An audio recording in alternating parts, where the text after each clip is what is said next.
You guys, we need to talk about the Ace family. It's been a minute, but wow, Catherine just dropped a bombshell. She's releasing a book, and for a short time, the first three chapters were leaked online. People grabbed screenshots like crazy. And yes, she straight up exposes Austen for cheating on her. This has turned into a massive deal. Fans are freaking out like, wait, this is confirmed from Catherine herself? Let's break down exactly what's supposedly in this book and the jaw-dropping screenshots that have surfaced. Because honestly, I never thought she'd actually speak on this. It looks like Catherine is stepping into her author era, and the internet is losing it. She might finally be airing out all of Austen McBroom's secrets. The lies, the cheating, the relationship drama. It's giving, I've been silent too long? Now here's the book. She announced the project on Mother's Day, revealing it's actually a two-part book. The title? Dolores, My Journey Home, Finding Myself Beyond the Ace Family. FYI, Dolores is Catherine's legal first name, in case you were wondering. She posted on Instagram, Happy Mother's Day. Today, I'm taking a leap of bravery and sharing something deeply personal. Writing this book was the most vulnerable thing I've ever done, but also the most rewarding. She added that the audiobook will be narrated by her. Every laugh, every tear, every pause. It's her. And honestly, that's powerful. In her IG stories, she wrote, she had the perfect life until she chose a braver one. She grew up far from the spotlight in Montreal, then moved to LA, built what looked like a dream life. Love, kids, a viral YouTube career. But behind the scenes, there was heartbreak, betrayal, and public pressure. This book is her journey back to herself. It officially drops July 1st. And when asked about part 2, she hinted that it's coming very soon after readers finish book 1. Now here's where things get wild. A sample of the first 3 chapters was briefly made public, then mysteriously taken down. But not before people grabbed screenshots, and let me tell you, if this is real, it's intense. Catherine allegedly names Austen and talks about feeling invisible even at the height of their fame. She says that during their big Staples Center event, she sensed something was off, perfectly camera ready. Through it all, Austen and I were a dynamic duo. But the more I watched him work, the more I dismissed my own contributions. I made sure he felt seen. But I didn't know if he saw me. She goes on to describe a moment before Austen went on stage. She asked if he wanted her to walk out with him, and he shrugged. Just only if you want to. No warmth. No desire. She stayed behind. And now, looking back, she writes, Austen should have wanted me there, but he didn't. And I should have wanted myself there too, but he turned away. I'm in trouble, Austin. Does your wife know that you cheat on her every weekend? Does she know that you message every single girl on Instagram trying to get in their... So I'm sure by the last video, you know exactly who I'm about to talk about. Anyway, so a couple months ago, I get a DM from him on Instagram, just asking me if he could send me stuff from his clothing brand, and I was like, of course. Like, I knew who he was. Like, I had never talked to a celebrity. Like, I was pretty new to doing like collabs and stuff at the time, so I was like, oh my gosh, he really just messaged me. Like, I was just like stoked.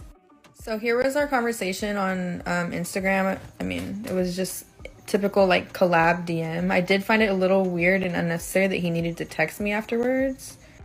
So we text, he asks me if I'm going to be in LA anytime soon, and I'm like, yeah, I can be in LA if it means you personally hand me the package, of course. So I go to LA by myself, and I'm going to have to do part 2, so I get to LA, I'm staying in a hotel completely by myself. We're texting a little bit throughout the day, like, you know, kind of like seeing what I keep asking what the plans are later and like what exactly we're doing, and he kind of just keeps beating around the bush and not being direct and just kind of vague, which really bothers me. I'm like the type to like want to know what we're doing. And so like we were supposed to meet at like 6, then it got pushed to 7 and 8, and then I texted him at 9 like, okay, what is the deal? Like, I was like, why are we meeting so late, you know? Like, when he said spot in Malibu, I was like, what does that even mean, spot? Like, restaurant? Like, what? You know? But anyways, he picks me up in the blue Rolls Royce that everyone knows. So I'm like, okay, so it shouldn't be anything fishy. Like, he's not trying to be sneaky about it, whatever. And then where do we pull up? To a house in Malibu. And I was like, oh. More intoxicated by the roar of strangers than by the quiet, authentic love beside him. Later, she reveals the heartbreak. A few months later, everything came crashing down. I found out Austen had been cheating. Not a rumor. Proof. A family member told me he invited a girl to that very Staples Center event. I'd seen her. Pretty. Out of place. But now it all made sense. She says the shrug. The indifference. It was all because he had already left her emotionally. He started telling me, like, him and his wife aren't really together. It's just for publicity, blah, blah, blah. And I'm like believing it. I'm just being naive, like as can be, just believing everything he's feeding me. And here's where I'm a little ashamed. We did end up doing the thing, okay? Don't judge me, but I did. So, long story short, he's like, now I'm gonna be obsessed, blah, blah, blah. And he actually ended up paying me like $800 for one of the brands that he said he was gonna like hook me up with, like ahead of time, which was really weird to me. So after the fact, I just kept hearing stories from other people that this is like what he does with girls and like all these other things. And I was just like disgusted with myself, disgusted with him. So this is him asking me to hang out again, blah, blah, blah. I didn't. She was newly pregnant with their third child and completely alone. She writes, I couldn't call my mom. I was too humiliated. I couldn't tell my brother. He had just launched his YouTube channel. I didn't want him to look at Austin differently, even though I never saw him the same again. And here's something huge. She refers to Austin as her husband multiple times. For years, people speculated whether they were ever legally married, since no divorce papers ever surfaced. But in these pages, she says husband and wife. Now, people are trying to figure out who this mystery woman is that Austin allegedly brought to that event.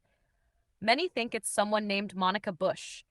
Her old videos from 2021 seem to suggest she was involved with Austin.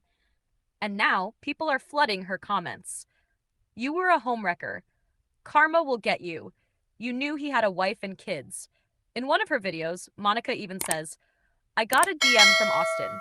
He wanted to send me stuff from his clothing brand. Austin then asked if I'd be in LA. I said yes, and went there alone. We texted all day. She's clearly implying they hooked up. Whether she's the girl from the Staples Center night is still unclear, but she's definitely confirming they had something. So yeah, Catherine's book is setting the internet on fire, and it's not even out yet. If what she's writing is true, it's a whole new chapter for her, and possibly the final one for the public image of the Ace family.